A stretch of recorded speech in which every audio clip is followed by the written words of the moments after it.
quand vous allez élire un président de la République, vous l'élisez également sur son programme politique. Dans son programme politique, il y a des promesses qui seront tenues, d'autres qui ne le seront pas. Et puis ensuite, il y a la politique interne, la popote interne, où là, bien entendu, le peuple n'a rien à dire.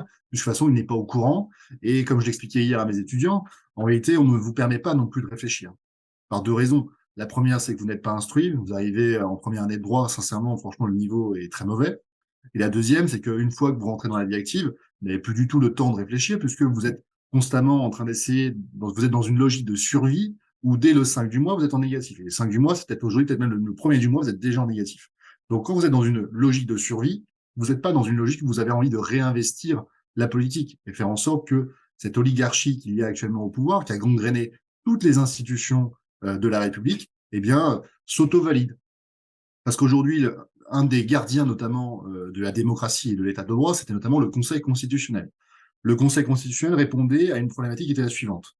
La démocratie repose sur une fiction juridique. Une fiction juridique, c'est quoi? C'est prétendre ce qui est vrai, quelque chose qui est faux.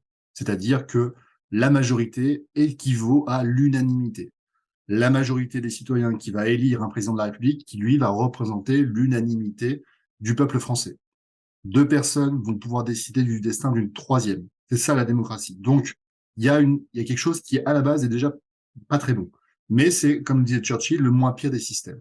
Pour contrebalancer cette problématique et de dire il y a deux personnes autour d'une table qui vont pouvoir décider du destin d'une troisième, il faut qu'il y ait des contre-pouvoirs.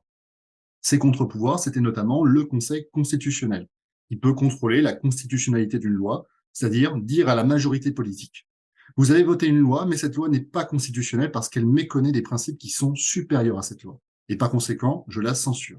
C'est ça que ça veut dire. C'est un contre-pouvoir qui permet d'éviter la tyrannie de la majorité.